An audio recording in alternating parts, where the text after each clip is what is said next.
welcome back to my channel where we talk about all things Transformers and Transformers action figure related. And today on my channel we're taking a look at the latest edition of Transformers War World. We're going to look at issue number 26.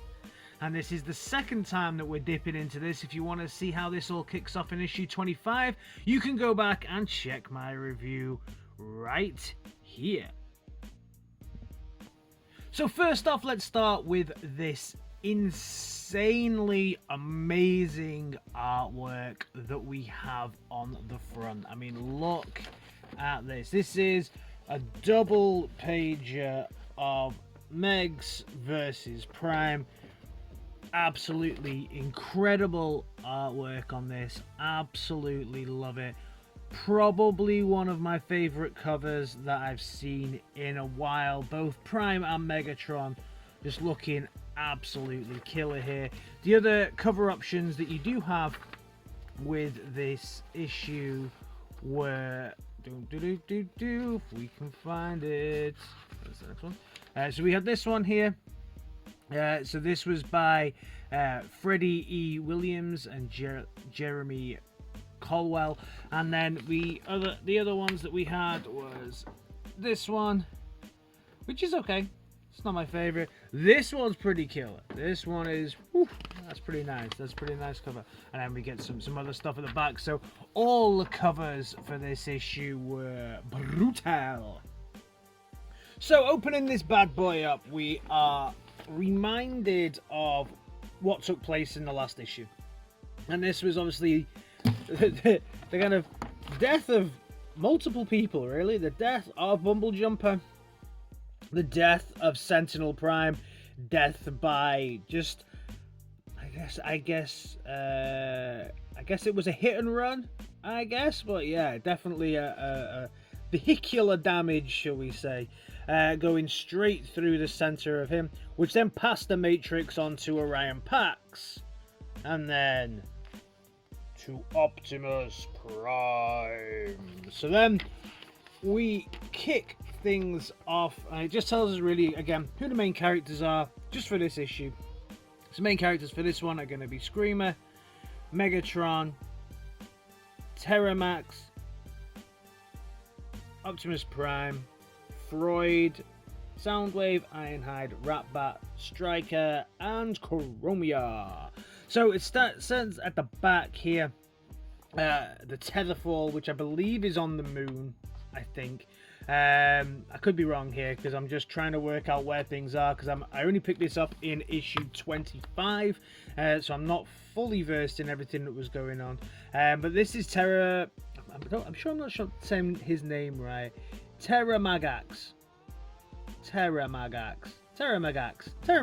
is Terramagax. So Terramagax was kind of almost the joint leader of what was the Ascenticons that then became the Decepticons, and he is here at the Tetherfall, and he basically asks this computer to power up and to replicate something for him, or to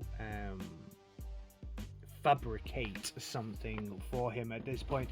We then jump to Freud, and Freud is releasing Pyra Magna from the jail cell. Now, Pyra Magna, again, this is not a piece that I fully understand yet, just from jumping in at this point, but I believe this was a commander who's been sent to prison for trying to lead some kind of rebellion in the past. Commenters, let me know if I've got that wrong, but I believe that's who Pyra Magna is. And Freud is basically explaining to Pyra Magna at this point that Sentinel Prime is deceased, and we now have Optimus Prime, and they're trying to work out who Optimus Prime is. Prime then is kind of introducing himself to the Autobots for the first time since he got the Matrix, and here we see an awful lot of bots here. Just to call a couple out, we see an Ironhide, we see a Hound, we see a Blaster, we see Inferno, Red Alert, We see an awful lot about it. It's really cool just to have a look through and see all the bots that are kind of just hanging around in there. Prime's explaining that he didn't want this, and this isn't, you know, anything that he asked for, but he needs to be the leader now. Then we get Ratbat, who's kind of coming back, and Ratbat's a little bit pissed and saying that he's making things a little bit difficult because they killed Sentinel Prime and that the Rainmakers shouldn't have done that. Megs is obviously fully aware and says he will speak to Rainmakers about this at a later date. Ratbat also delivers a message that Starscream wishes to speak to Megatron. So Megatron goes off to the arena to speak to Starscream. At this point here, again, Starscream is brought up in this conversation as well, where Prime is speaking to Ironhide, and they're also talking about the general state of things, where everything is. Should they have even tried to save the Senators because they lost 2 good bots here? And they're talking about the last words of Sentinel Prime that was basically kill Starscream, don't trust him. But Prime says that's not something that we're going to do right now. Pyromagna is then leaving what is the prison, and Chromia comes to pick him up. I do like the fact that they seem to have drawn very heavily from the Siege figures. So this is basically your Siege Chromia, right? Brought to life in the comic book. So that's pretty cool. I like the fact that they seem to be copying quite a lot of the designs here for that, or vice versa. I'm not quite sure which one came first, but that's pretty cool. Pyromagna says that he's not seen the sky for a while and would like to send a signal out, so please turn off the signal blockers. So then Pyromagna sends out a message to Jumpstream.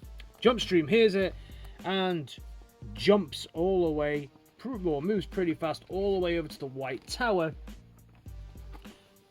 to see him. And then obviously Chromia and Roadmaster are not very happy about these kind of things, and says this is exactly the kind of things they're worried about. Pyromagna is actually a little bit unsure of why Jumpstream has taken on the same colors. Then we see Andromeda going around Iacon and driving around there, and Andromeda is a reporter. So Soundwave then appears and tells Andromeda to turn all the cameras off and come to the Decepticon base, to the Decepticon headquarters, so that they can let her know what is going on. We then see some cons out on patrol, and they are just musing and shooting the breeze about the fact that Sixshot is now going to take over the kind of Decepticon warriors side of the business. And then they think they hear Sixshot, and then we have to get this really nice shot of some of the Transformers here as well, with Cyclonus there in the middle. Meanwhile, at the Decepticon base, Megatron is having his kind of get together with Starscream. Starscream has information, but is playing his usual games and asks Megatron to pick a hand, any hand, to get some free information, but the second information will cost him money. Of course, as always, Soundwave is having none of this and just blasts Soundwave while Megatron looks bored with Starscream's musings in the background, and then just slams him into the wall and then tells Soundwave enough, and then he goes to blast him himself and basically says, you need to give me all the information, both of them, for free right now, or basically he's gonna blast you. But then he still wants to negotiate, and he says, no, wait. He talks about Titan Sparks and the Enigma of Combination. Megatron then says that he is intrigued and then wants to find out more, and this is when one of my favorite characters comes in. I love Skytread, and Skytread kind of comes in and interrupts the talking point. We then cut to the arena where Terra Megax is talking to the rest of the cons and seems to have mixed feelings about how everything has gone down. And it's basically saying this should not have been a violent insurrection. They were trying to do something better for the good of Cybertron. And this is where Megatron joins the fray and basically says, I found a different way. And then they wanted to launch a revolution is what Terramagak says, and Megatron says things are different now, and basically I'm in charge, these are the Decepticons and they are mine. Then it gets very heated between the two of them, and of course Megatron has no patience and just smashes Terramagax with his arm cannon and tells him things are different now.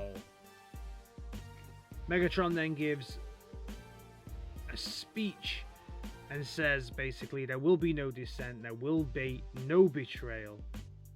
Disunity is betrayal, and Megatron is in charge, letting everybody know that he's standing his ground. This is what he believes, this is the future. But Ratbat informs Megatron that this was not the real Terramagak, this was just a clone. So at the beginning, when he was asking to fabricate something new, he was fabricating a version of himself, and then realizes, shit mate, I gotta do one because the cons are coming after him. So him in his workshop make tracks basically and absolutely do one.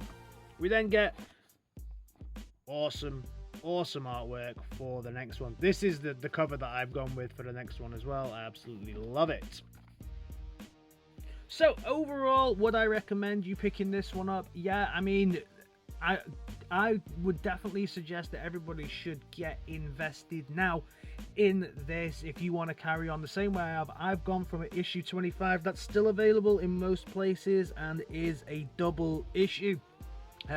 I did find this one a little bit more challenging to get through. I think that I need to go back and maybe just maybe go on the TF wiki and look up a few of the characters in here to kind of understand where the story is with some of those characters that I wasn't aware of. But all in all, I am getting through it. And I am really starting to enjoy it, loving the little political turns in this. Really cool. Let me know your thoughts on this down in the comments. I will be reviewing issue 27 very soon because I already have that in my possession, and also as you know, this comes in 2 parts, and we have Escape as well, and I've done issue 1 of Escape already, and you can find that here, and issue 2 of Escape will be coming very soon. Let me know your thoughts about this and everything else down in the comments, and I will see you next time in a bit. Peace!